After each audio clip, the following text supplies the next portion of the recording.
안녕하세요. 다윗이 우리아를 죽게 하고 밧세바를 아내로 삼습니다. 오늘 본문은 사무엘하 11장 14절에서 27절입니다. 14절. 이튿날 아침 다윗은 요압에게 편지를 써서 우리아 편에 보냈습니다. 이튿날 아침이란 다윗의 새로운 범행이 시작되는 시간적 배경을 밝히고 있는 것입니다. 맑은 정신을 가진 아침을 배경으로 이루어지는 다윗의 범죄의 행각은 다윗이 우발적으로 실수한 것이 아니라 의도적으로 범죄했다는 사실을 더욱 분명히 나타내주고 있습니다. 편지를 쓰다 하에서 편지란 단어는 구약에서 185번 사용된 기록된 공식 문서를 의미합니다. 쓰다란 단어는 본래 돌판이나 점토판에 글자를 새기거나 기록하는 것을 뜻하는 동사입니다. 다윗의 우리아 살해 계획이 돌에 새긴 글씨를 지울 수 없는 것과 같이 매우 확고했음을 느끼게 합니다. 고고학적 증언에 따르면 두루마리 문서는 쓰여진 이후에 작은 진흙덩이로 봉인되었고 허가된 사람만이 그것을 열어볼 수 있었다고 합니다. 구두 메시지가 일상이던 시대에 다윗이 이런 편지를 직접 썼다는 것은 우리아 살해 의지가 그만큼 확고했음을 보여주는 것입니다. 요압이 받은 편지는 다윗이 친필로 쓴 것으로 왕의 권위를 가진 명령이었던 것입니다. 다윗은 우리아가 절대로 편지의 내용을 보지 않을 것이며 편지를 전달하라는 명령을 그 누구보다도 충성스럽게 잘 수행할 것을 알고 그 충성심을 그를 죽이는 방편으로 사용했던 것입니다. 15절. 그 편지에는 이렇게 쓰여 있었습니다. 우리아를 싸움이 가장 치열한 최전선으로 내보내고 너희는 뒤로 물러가 그가 맞아 죽게 하여라. 물러가, 맞아, 죽게 하라. 이 동사들은 모두 미래에 있을 일임에도 완료형을 사용해서 이 일이 반드시 이루어져야 한다는 다윗의 적극적 의지를 반영해 보여줍니다. 이 계획은 수없이 많은 전쟁에 참전한 백전노장 다윗이 세운 것이었다는 점에서 다윗의 간악함이 더욱 부각되고 있습니다. 17절. 그 성 사람들이 나와 요압과 싸울 때 다윗의 군대에서 몇몇이 쓰러졌고 그때 햇사람 우리아도 죽었습니다. 몇몇이 쓰러졌다는 단어와 우리아가 죽었다는 단어는 다른 단어입니다. 쓰러졌다는 단어는 땅에 고꾸라지는 모습을 나타냅니다. 죽었다는 단어는 사람의 목숨이 끊어진 상태를 나타냅니다. 우리아의 죽음에 대해서만 유독 목숨이 끊어진 상태를 나타내는 단어로 묘사한 것은 우리아가 다시 살아날 가능성이 전혀 없이 확실히 죽었음을 강조하기 위함입니다. 우리아가 죽음으로 인해 이제 다윗은 밧세바와의 간음 사실이 사람들에게 탄로날 것을 걱정하지 않아도 되게 되었습니다. 18절. 요압은 다윗에게 심부름꾼을 보내서 싸움의 상황을 보고했습니다. 이제 요압이 다윗에게 심부름꾼을 보냅니다. 보내다가 권력자의 통치 행위를 상징하는 단어라는 점에서 이 시점에서 다윗과 요압 사이의 역학관계가 미묘하게 변하고 있음을 알 수 있습니다. 즉 요압이 다윗에 대해 영향력을 행사할 수 있는 위치에 서게 된 것입니다.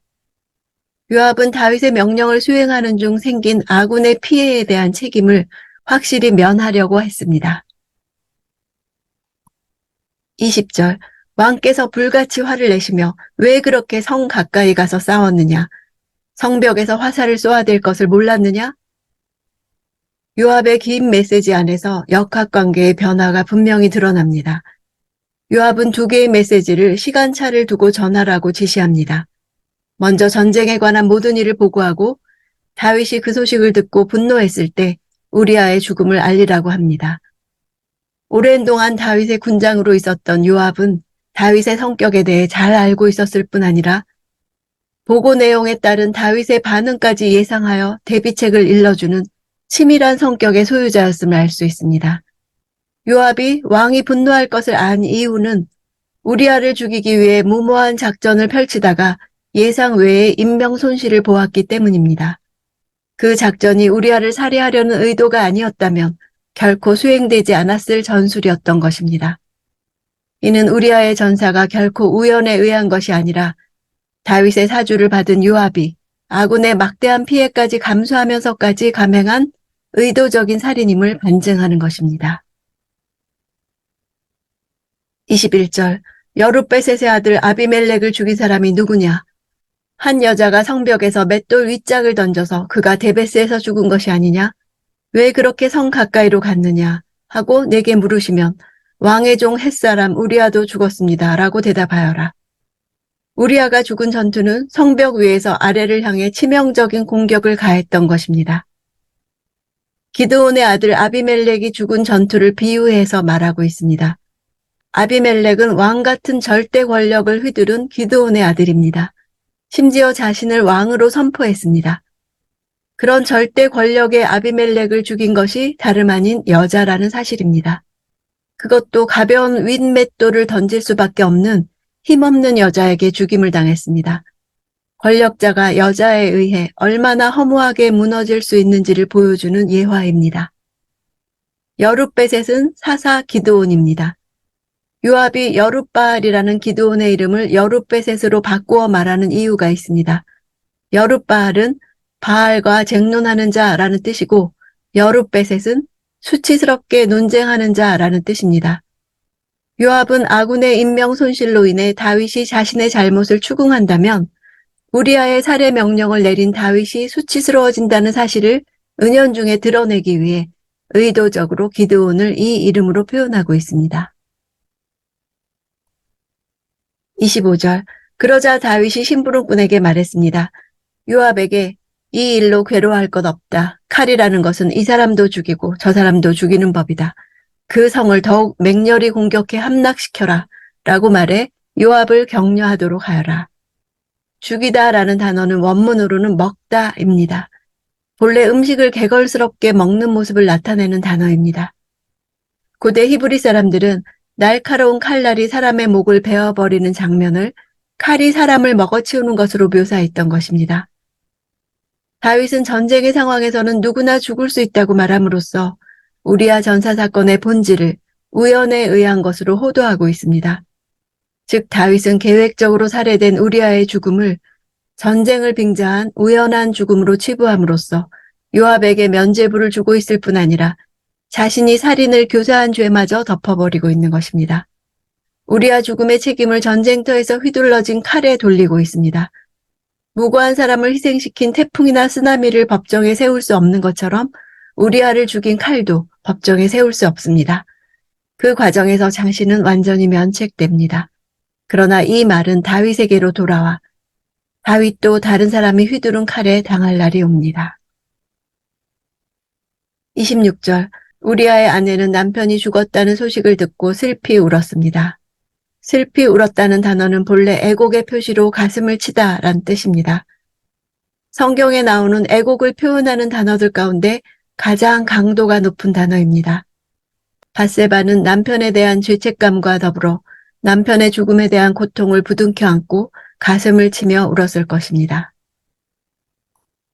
27절 슬픔의 기간이 끝나자 다윗은 사람을 보내 그녀를 자기 집으로 들였고 그 여인은 다윗의 아내가 되어 아들을 낳았습니다. 그러나 다윗이 한 이 일은 여호와께서 보시기에 악했습니다. 애도의 기간은 아마도 7일이었을 것입니다. 처음에 밧세바를 데려온 것을 묘사할 때는 강제성을 암시하는 단어를 사용한 데 반해 이곳에서는 추수와 관련을 가진 단어가 사용되었습니다. 우리아를 살해하고 마치 그 전리품을 얻듯이 밧세바를 취했음을 암시하고 있습니다. 그에게라는 단어가 2번이나 사용되므로 역설적이게도 간음죄를 저지른 다윗에게 새로운 아내가 생겼으며 살인죄를 저지른 다윗에게 아들이 주어졌음을 강조합니다.